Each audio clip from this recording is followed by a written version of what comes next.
टोले मोहल्ले तक प्रवेश किया है और आज झारखंड के बदलाव के लिए तैयार है। बहुत बहुत धन्यवाद। जैसा कि देख पा रहे हैं, दर्जनों दर्जन की संख्या में स्थानीय थाना प्रभारी पुलिस दल आए हैं। उनका भी मैं जिला प्रशासन का, स्थानीय थाना का धन्यवाद दूंगा। बहुत बहुत धन्यवाद कार्यपालिका के अभिनव, जिनके माध्यम से आज इस कार्यक्रम को, जिस पर निगरानी रखी गई है, मैं स्थानीय थाना प्रभारी, जिला प्रशासन, बहुत बहुत धन्यवाद। जितने भी पुलिस के जवान आए हैं, आप सभी का धन्यवाद।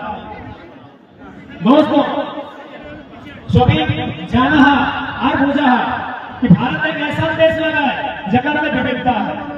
विविधता यानी सब एक जैसा न है, सब में कुछ न कुछ अलग अलग परिभाषा है। सबसे निकलता है कभी वैसे भाषा पूछने में कोई दिक्कत नहीं है, पीछे से भाषा में कोई दिक्कत नहीं है। तो सभी जाने कि भारत देश विविधता के देश है। जब भारत देश अंग्रेज से आजाद भला, तो सबसे पहले 1953 में फैजल अली आयोग के गठन भला और अलग राज्य बनाने की प्रक्रिया आरंभ भला। 1956 में अधिनियम बनल और सबसे पहला राज्य जब भारत देश के बंटवारा भला तमिलनाडु से आंध्र प्रदेश के रूप में सन 1953 में आधार किया भाषा। तमिलनाडु खाते तमिल, आंध्र प्रदेश खाते तेलुगु। यानी भारत देश के जो सबसे पहला विभाजन भला है लड़ाई लगने भाषा के आधार पर भारत देश में पहला राज्य विभाजित भई के अलग बने। धीरे धीरे समय बढ़ गए। 1960 में फिर से वापस महाराष्ट्र, जगह नाम कभी बॉम्बे है, गुजरात और महाराष्ट्र में बात हो जाए, फिर दोनों स्टेट अलग भय गए। एक के नाम भय गए महाराष्ट्र, दूसरा के नाम भय गए गुजरात। कारण की है भाषा। 1966 में पुनः पंजाब और हरियाणा आपस में अलग भय गए। कारण की है भाषा। यानी कुल मिला के जितना भी राज्य अलग भला है, वो यह खातिर अलग भला है कि हमारे राजवासी के उस राज्य में सम्मान मिलना चाहिए। आज चूंकि हमने भले नेता सब के राजधानी रांची लगो, चूंकि वहां विधानसभा हो, तो नेतवन के राजधानी रांची लगो, लेकिन पढ़े वाला गिदवन के राजधानी हजारीबाग लगो। एक बार क्लियर है, पॉलिटिशियन हब रांची है, लेकिन एजुकेशन हब हजारीबाग। और इतिहास गवाह है कि जब जब छात्र बोला है राज सिंहासन डोला है, तो क्या 24 में राज सिंहासन डोलता है? निसंदेह डोलता है। क्योंकि सबसे ज्यादा आघात जितना भी सरकार बढ़ रही, जितना सरकार बिगड़ रही, सबसे ज्यादा आघात अगर कर रहा है तो छात्र के। अभी हम हजारीबाग जिला में खड़ा है, एक लेटेस्ट कहानी है शिक्षक बहाली। सभी पेपर के माध्यम से पढ़ ले, जितना भी पढ़े वाला जिला, हमारे भाई सब, हमारे दादा सब, हमारे बहन सब, कौनी शिक्षक बहाली के बारे पढ़ ले। लगभग 3600 बहाली है, 3600 बहाली है। चलिए हम सभी हजारीबाग में डरा लिए, हजारीबाग में खड़ा है, तो हजारीबाग की बात करिए। हजारीबाग में 143 को सीट है। आप मान के चल, हजारीबाग में ब्लॉक कितना है? 16 ब्लॉक है। यदि 16 के 143 से भाग लगाए तो मोटा मोटी 16 9 144, 16 9 160, यानी 9 ब्लॉक। एक ब्लॉक के हिस्सा में 9 मास्टर के बहाली। यानी हजारीबाग सदर ब्लॉक लगे, बगल में केरेडाड़ी है, कटकम सांडी है, बगल किशोरगढ़ है, चोकचू है, ढाड़ी है। यानी प्रत्येक ब्लॉक के हिस्से में 9 मास्टर बनना चाहिए। मेरे साथी सब, तो हम हजारीबाग के 16 ब्लॉक से आए कि तोहर ब्लॉक में 9 मास्टर बन लो, तो हम ब्लॉक में 9 मास्टर बन लो। बिशुनगढ़ वाले माही पटेला कि 9 मास्टर तोहर ब्लॉक में है। चुरचू वाले दिनेश 9 चुरचू ब्लॉक में मास्टर बन ले। कटकम सांडी वाले ना, एक ब्लॉक के हिस्सा में 9 मास्टर है। यानी दौड़ ब्लॉक में यदि 9 मास्टर ना बनाए, यानी स्पष्ट नौकरी न चाहिए। वो नौकरी बड़ा काम करके न चाहिए। आज कितना दुख की बात है, हमने राज्य अलग भले 2000 में, हमने से 14 साल, लगभग 14 साल बाद आंध्र प्रदेश से कट के तेलंगाना बना। चूंकि तेलंगाना की भाषा भी तेलुगु है और आंध्र प्रदेश की भाषा तेलुगु है, भाषा के आधार पर नहीं। वो अपन प्रशासनिक व्यवस्था, पिछड़ापन या फिर अन्य आधार पर उस राज्य के गठन करेंगे। तो उन्हीं की जानकारी होना चाहे। आज तेलंगाना से झारखंड से लगभग 14 साल बाद बन रहा है, वो सेकेंड नंबर में जीडीपी दे रहा है। तेलंगाना राज्य जो 14 साल बाद, झारखंड बना 14 साल बाद बन रहा है, आज सेकेंड नंबर है भारत देश के जीडीपी के मामले में। कहे न शासन में तेलंगाना के आदमी, प्रशासन में तेलंगाना के आदमी, अरे जहां तक तो नजर जीतो वहां तेलंगाना के आदमी है।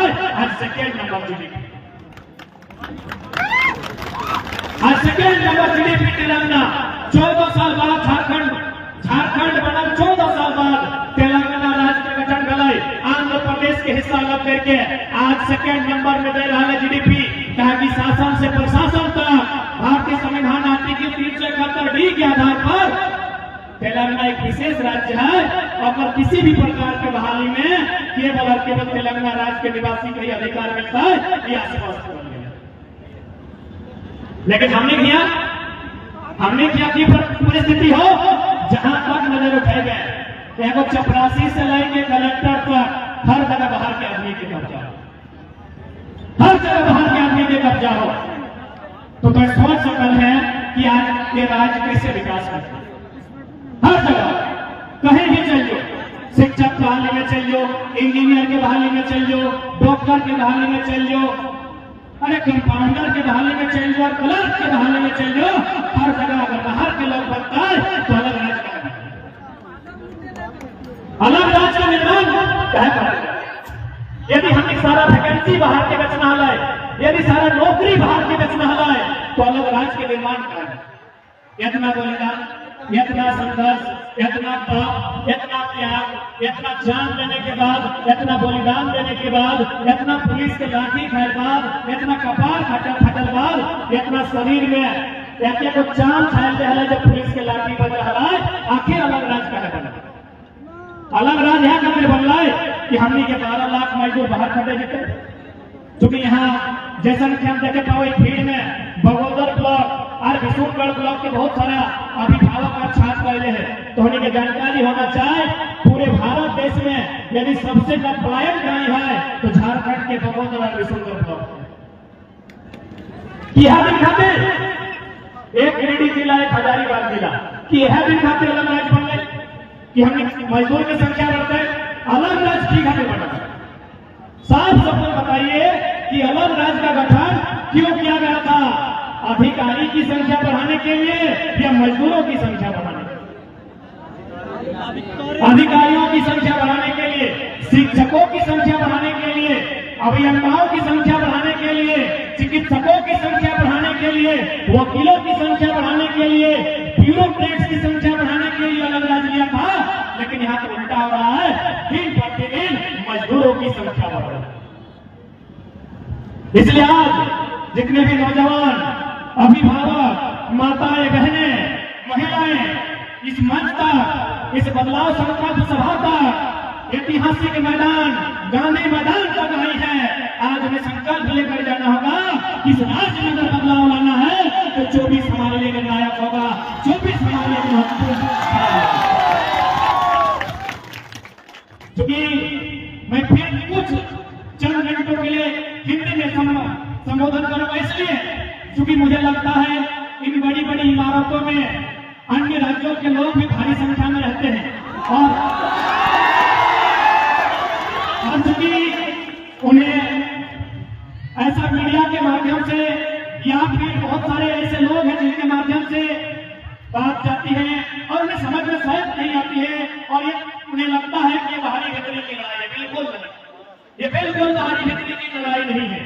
ये एक शोषण की लड़ाई है, जो हमारे ऊपर अत्याचार हो रहा है उसकी लड़ाई है। यहाँ बड़ी बड़ी इमारतों में जितने भी यूपी बिहार से लोग आए हैं, मैं सीधा उन्हीं से संवाद करना चाहूंगा। और बहस की बात है, भले वो यहाँ तक नहीं आए हैं, लेकिन जोहार, हजारीबाग, देवी खबर, 22 स्कोप और जो भी पंडित दीदी इनके माध्यम से घर में बैठकर सुन ही लेंगे। क्योंकि सामने अगर सियासत प्राप्त है जितेंद्र तो बोकारो वाले सुनेंगे, क्योंकि हजारीबाग में यूपी बिहार की इमारतों की संख्या ज्यादा है। और चूंकि अगर सियासत खड़ी होती है तो हम सियासत का आधा घंटा बोलते हैं, अगर जिला पुलिस खड़ी हो तो हम जिला पुलिस से बात करते हैं, आज हम यूपी बिहार पे ही बात करेंगे, क्योंकि हम विवाद नहीं चाहते हैं।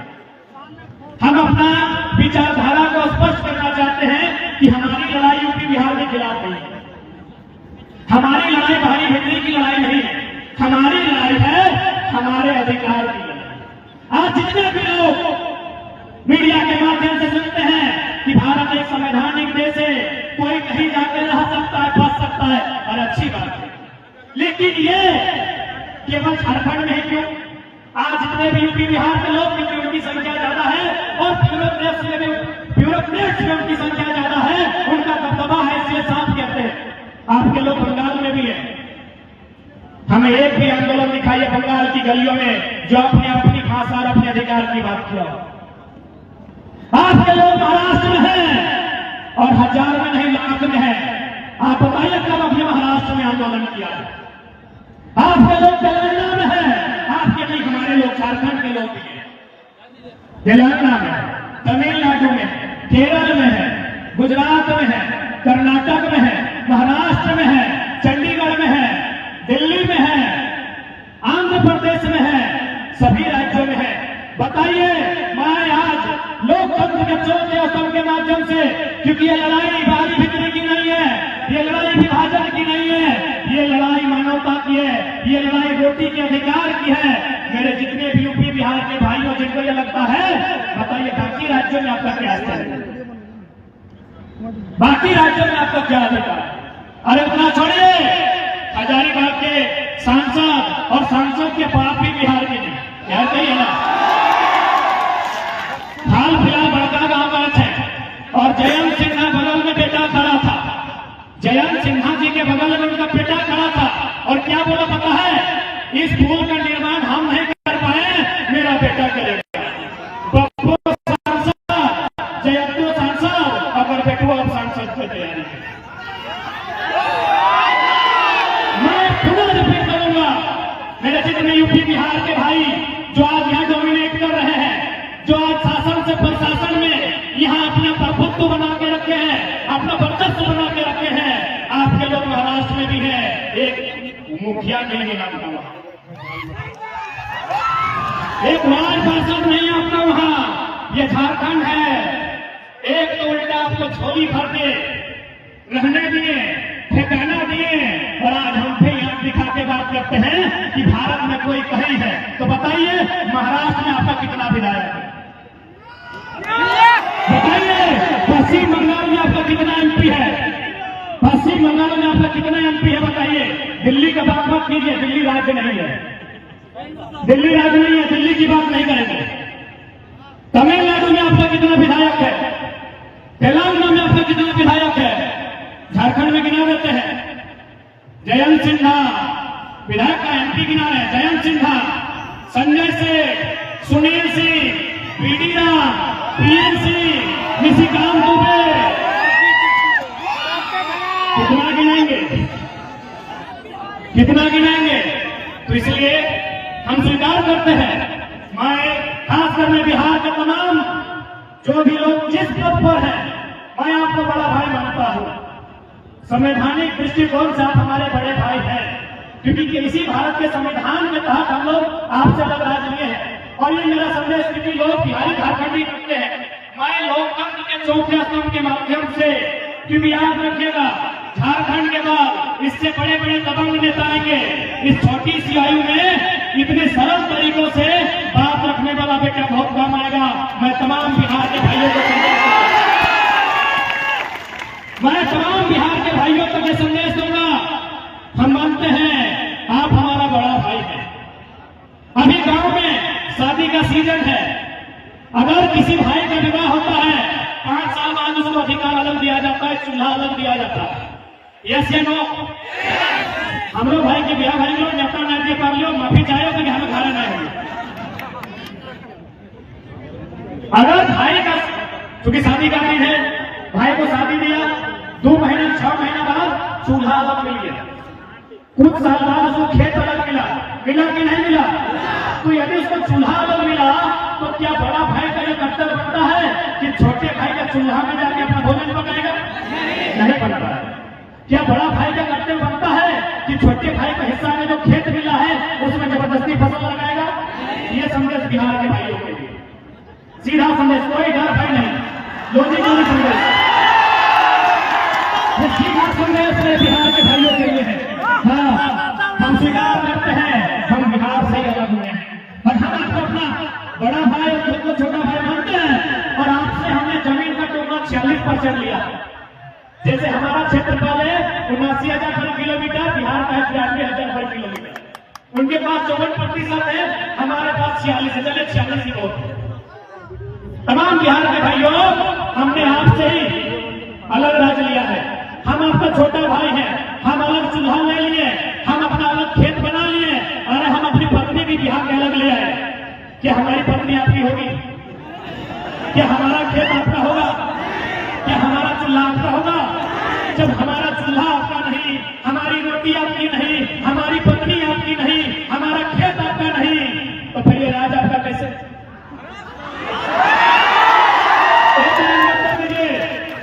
एक लाइन में कर दीजिए। इसीलिए भगाने की लड़ाई नहीं है मेरे बिहार के भाइयों। ये भाई भाई में लड़ाई की बात नहीं है। ये बड़ा भाई जो हमको अधिकार छोटा भाई को दिया है, हम यही चाहते हैं कि वो जवानी नहीं, वास्तव में हमको अधिकार है। जो खेत जो हमारा 40% है, बिहार से जो हमें खेत मिला है 79,000 वर्ग किलोमीटर का हमारा खेत है।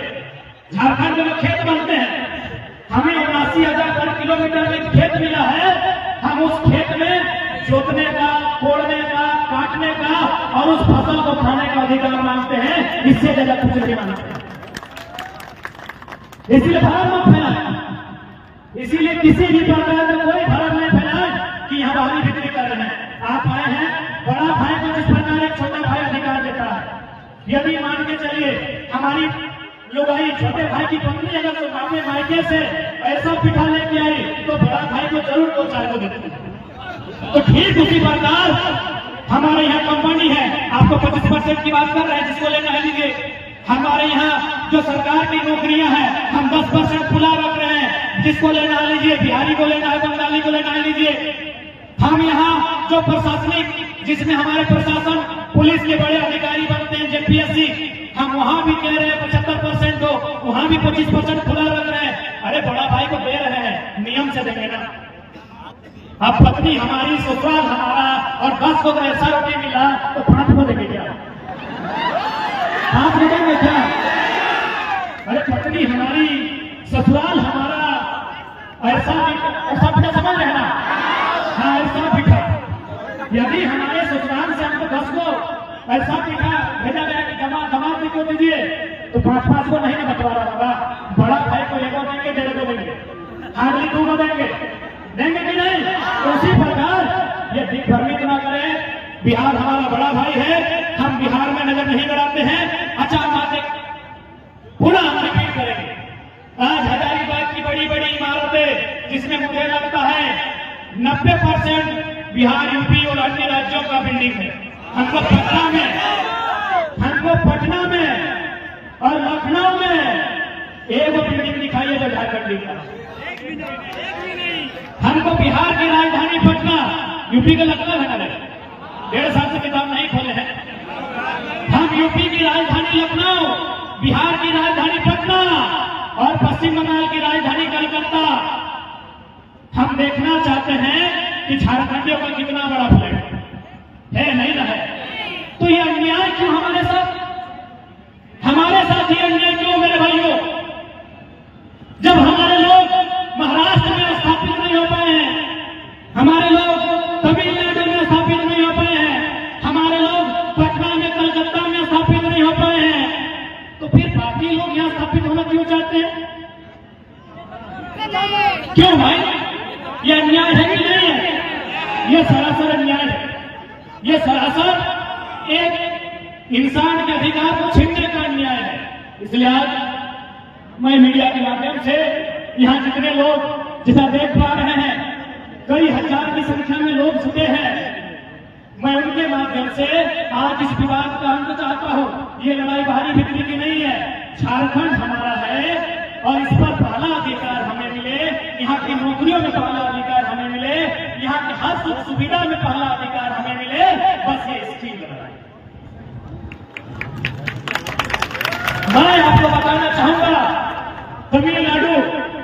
पार्षद साहब नीचे बैठते हैं, दादा पत्रकारिता में है, सिकंदर दा, इन लोगों के पास बहुत अच्छी जानकारी होगी। तमिलनाडु में ग्रुप डी का फॉर्म नहीं भरते तमिल वाले। तमिलनाडु के जो मूल निवासी हैं ग्रुप डी का फॉर्म नहीं भरते हैं, बोलते हैं हम लोग को जरूरत ही नहीं है, मेरा स्टेट इतना डेवलपमेंट है।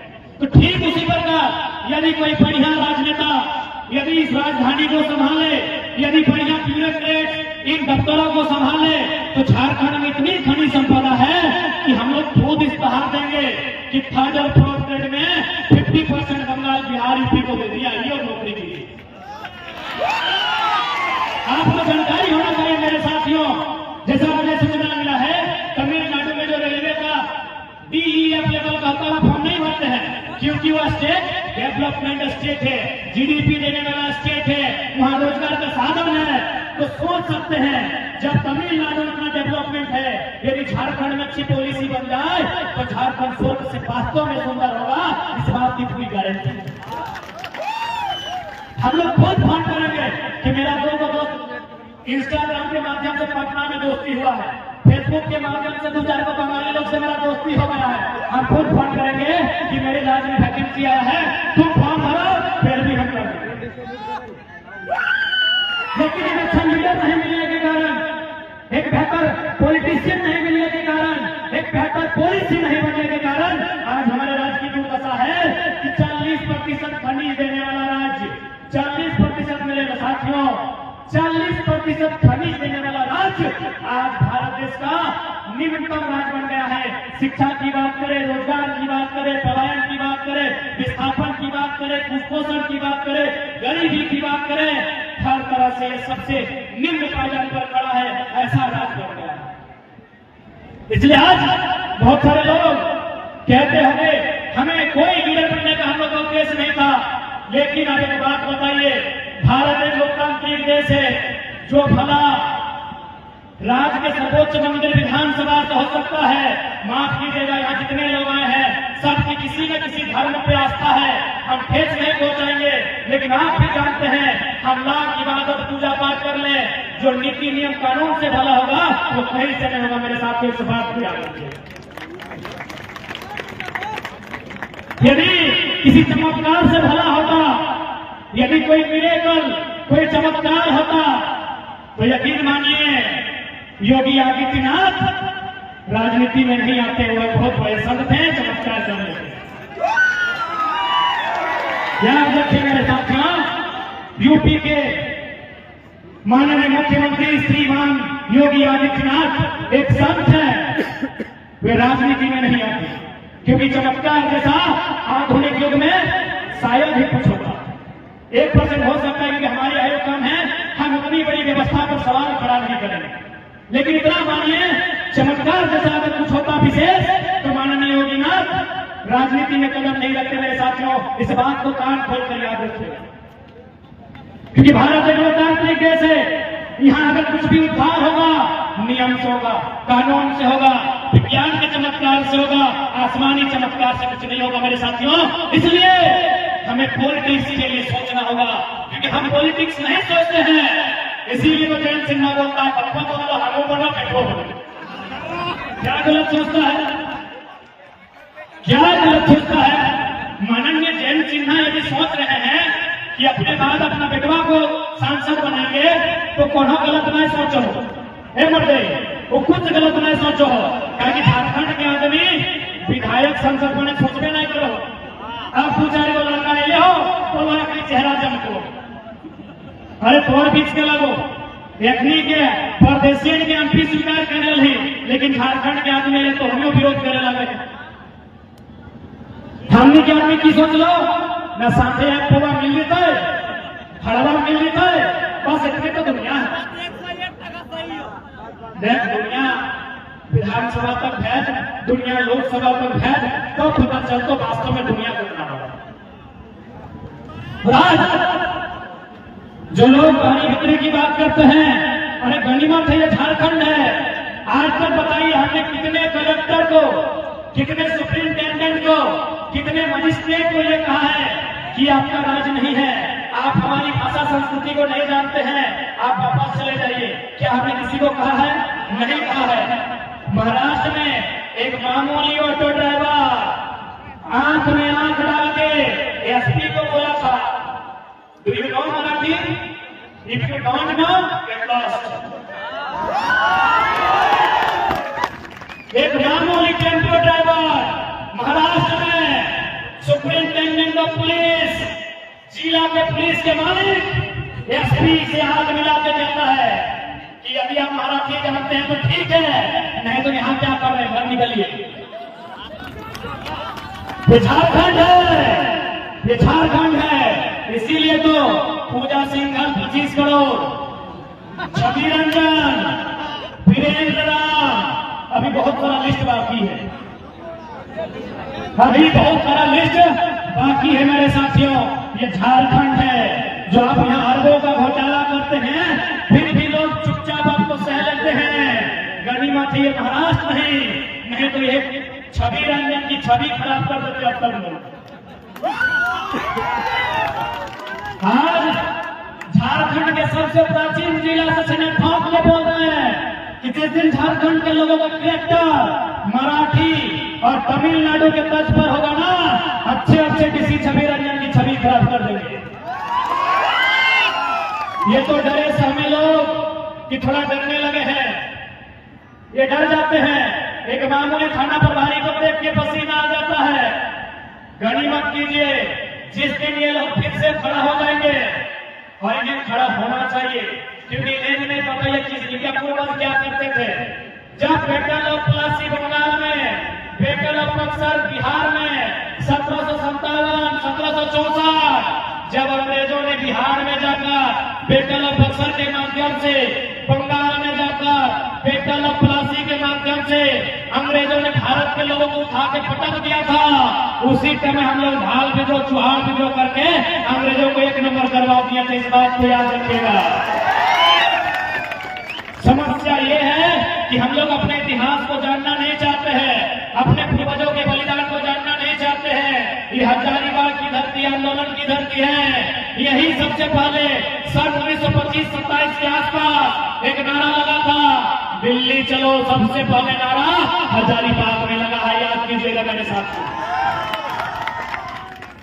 शायद वो 1925 था, मान के चलते ये 2023 आ गया है, 100 साल का समय आया है। आज फिर से हजारीबाग की माटी में नारा लग रहा है, दिल्ली चलो का।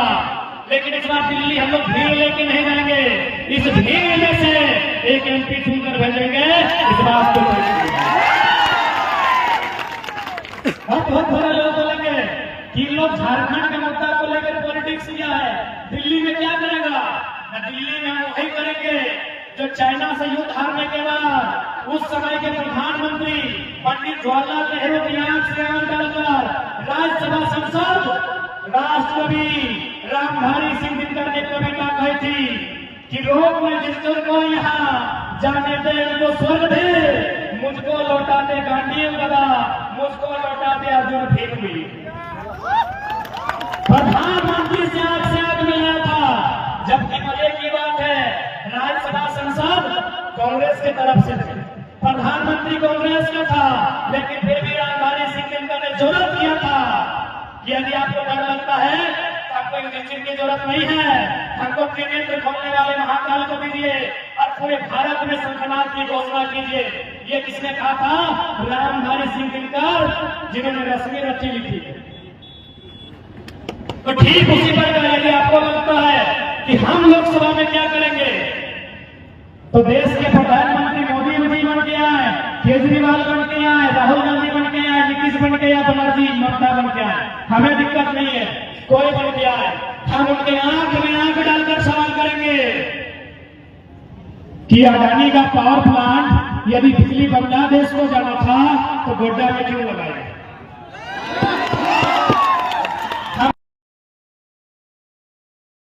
क्या ही बूढ़ा था तो मानता, जब ये दूसरे राज्य में कंपनी वहां 0 प्रमोशन होता है, झारखंड में हमारा भाई लोग कैंसर से कैसे बड़ा प्रधानमंत्री उत्तर दिए।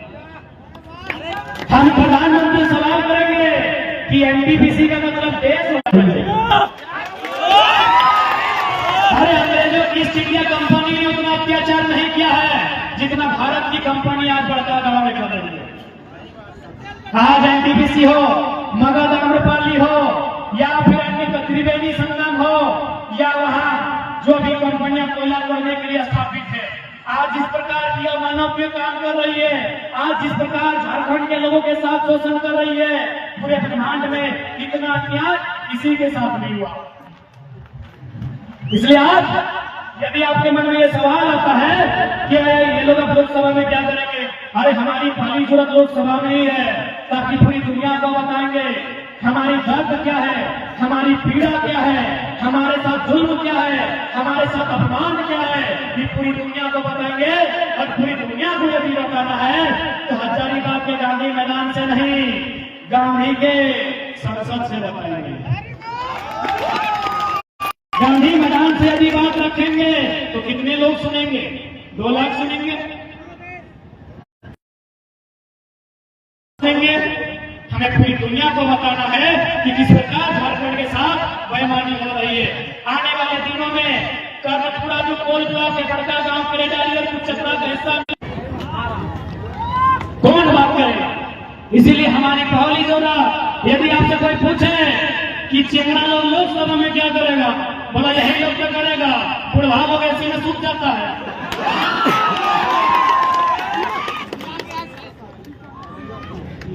फिटनेस नाम की चीज है कि नहीं? सुनिए, तो डिफेंस लाइन में जितना फिटनेस चाहिए उससे कई ज्यादा गुना फिटनेस चाहिए जो पॉलिसी मेकर है, इस बात को ध्यान रखिएगा। क्योंकि शरीर का जहां इस्तेमाल होता है इंसान कितना थकता है, लेकिन जहां दिमाग का इस्तेमाल होता है वहां कितनी थकावट आती है, ये तो पढ़ने वाले छात्र, रात को दिया जलाकर पढ़ने वाले छात्र बताएंगे कि दिमाग खपाने में क्या मेहनत होती है। तो इसलिए वहां को 80 साल 90 साल देखिए हम बूढ़ों का सम्मान करते हैं, लेकिन भाई एक आयु होती है, रिटायरमेंट की एक आयु होती है। जबरदस्ती सांसद बना के भेज दिएगा तो घंटा पॉलिसी बनाएंगे। एक बात बताइए, अभी बड़े मंत्री गुलजार के सांसद को धर लीजिए, पीएम सिंह कितना उम्र 77 साल, बुढ़ाई बोलो, आईएएस से 45 साल का। मेरे साथियों ध्यान से सुनिए, माननीय पीएम सिंह की आयु है लगभग 77 साल 80 साल, एक ऋषि की आयु है 45। उसको बोका बनाएगा कि नहीं? बनाएगा कि नहीं? 45 साल का डीसी, 50 साल का सीएस, 50 साल का डीजीपी, 70-80 साल का एमपी एमएलए को बोका बनाएगा कि नहीं? इसीलिए यदि 50 साल का डीजीपी है तो 25 साल का छोकरा एमपी चाहिए, 25 साल का छोकरा एमपी चाहिए। यदि 45 साल का डीसी है तो बिल्कुल 25 साल का चाहिए, क्योंकि 25 साल का जो चेंगड़ा होगा उसको डर नहीं होगा।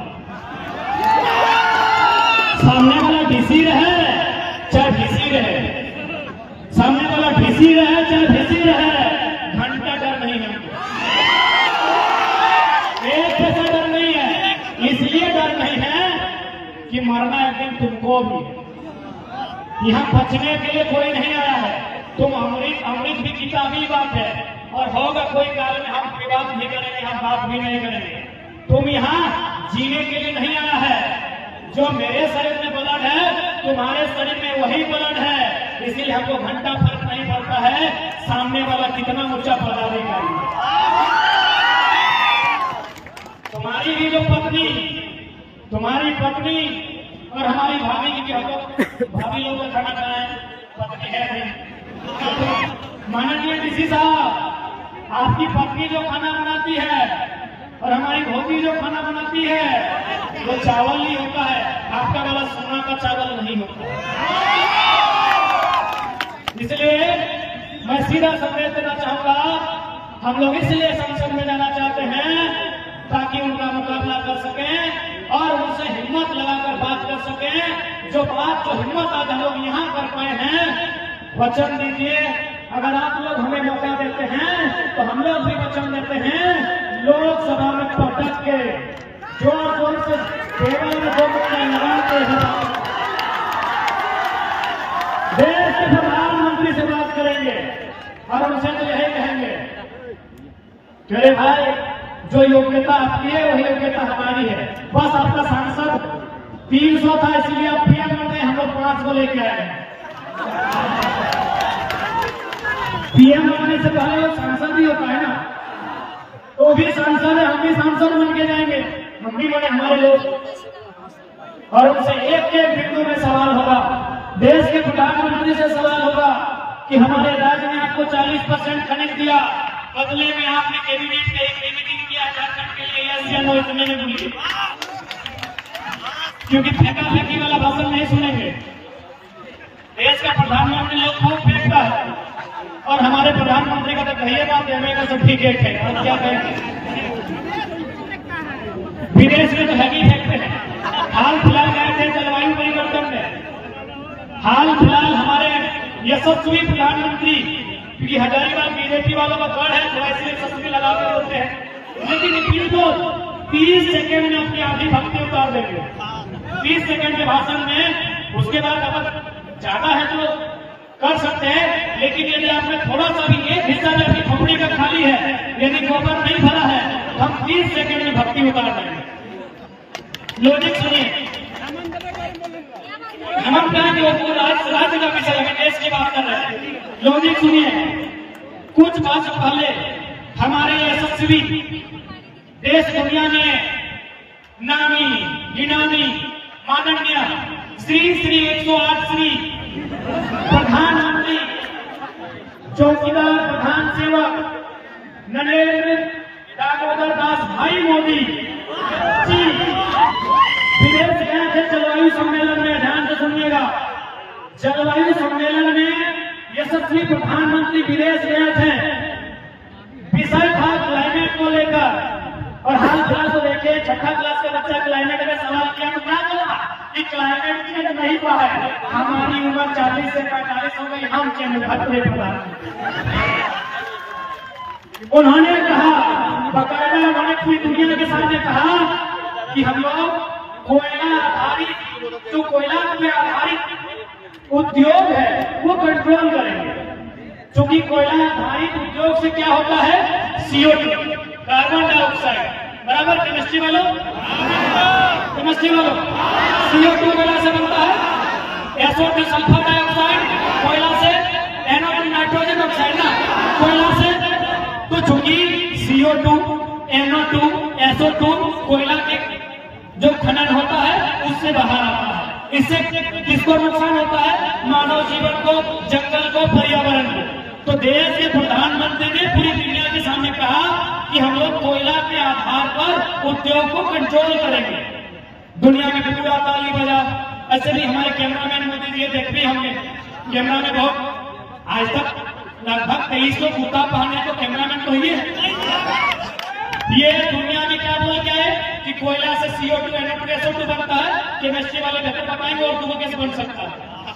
जैसे ही भारत है, आप प्रकाश वाले हामी भरेंगे, जैसे ही भारत आए 80 को कोयला ब्लॉक का आवंटन हुआ, 39 को अडानी को, 39 को अडानी को। इसीलिए हजारीबाग सुने बीजेपी का गढ़ है। आपके यशस्वी प्रधानमंत्री दुनिया में जाके जनता पूछते हैं कि कोयला आधारित जो कंपनी है उसको कंट्रोल करेंगे, और इंडिया कैसे आते हैं, इनका आंख पीछे आता है, जबान पीछे आती है, और 80 को कोयला खदान बेचते हैं, 39 को अपने एडवोकेट तब तक सब्जी के ना तब तक खुद लिया भी होते हैं ना। हम बच्चा है अपने, हमारे अभिभावक तक अपने तब तक पुत्र अडानी को 39 को कोयला का खदान आवंटन करते हैं, जिसके बड़का काम है। समझ के देखिए मेरे साथियों, इसीलिए आज MP भी बनाने की आवश्यकता है, जो जाके लोकसभा के भीतर इस बात को रख सके, लोकसभा के भीतर अपनी बातों का लोहा मनवा सके। और हम पूरा विश्वास कीजिए, प्रधानमंत्री तो छोड़िए, यदि वो अपने मित्र, चूंकि ट्रंप के टाइम ट्रंप मित्र है, बाइडेन के टाइम बोलते हैं बाइडेन है, चलिए बाइडेन की बेटी साइडेन उनकी मित्र है। प्रधानमंत्री को छोड़िए, व्हाइट हाउस में जो अमेरिका का प्रेसिडेंट बैठा है, उनको पूरा के लिए ये भारत की संसद बैठाइए, हमारे सवालों का उत्तर वे भी नहीं देते।